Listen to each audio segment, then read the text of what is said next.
한일 양국 관계가 좀처럼 좁혀지지 않는 가운데 일본이 이제는 한국의 조선업에까지 태클을 걸고 있습니다. 현대중공업과 대우조선해양 간 합병을 탐탁치 않게 보던 일본이 한국 정부의 조선산업 구조조정 조치가 WTO 보조금 협정에 위반된다며 WTO 분쟁 해결 절차상의 양자 협의를 요청했습니다. 사실 일본의 견제는 이미 예견된 일이었습니다. 지난해 7월 한국조선업계는 일본이 한국산업은행 등의 대우조선에 대한 공적자금 지원 등을 불공정 무역, 즉 보조금 위반으로 판단하고 WTO 분쟁 절차를 밟을 것으로 내다봤습니다. 같은 해 6월 일본이 발간한 2019년 불공정 무역 보고서에 조선사 수주를 지원하기 위한 선수금 반환 보증 발급과 선박 건조 지원 프로그램 등이 불공정 무역 행위라는 내용이 담겨 있었기 때문인데요. 일본 경제산업성은 한국조선업을 WTO 제소 우선순위에 두겠다고 밝히기도 했습니다.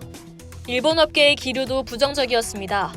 일본 조선공업회 사이토 유지 회장은 기자회견에서 각국 공정당국이 그냥 지켜보지 않을 것이라며 현대중공업과 대우조선의 기업 결합을 비판했습니다.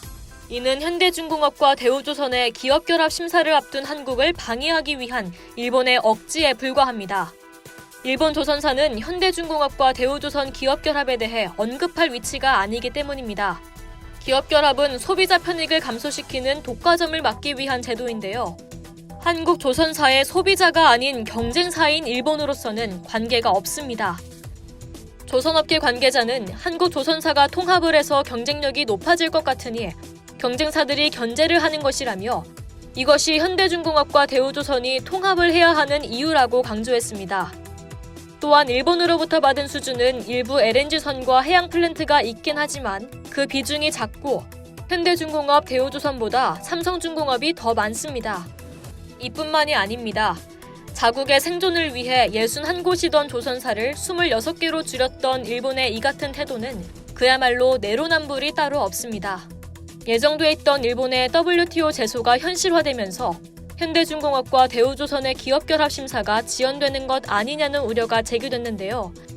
이와 관련해 현대중공업은 이번 WTO 관련 양자 협의를 요청한 주체는 일본 국토교통성으로 해운, 조선 등 교통정책을 권장하는 부처라며 현대중공업과 대우조선 기업 결합을 심사 중인 공정추인위원회와는 전혀 별개의 기관이라고 일축했습니다.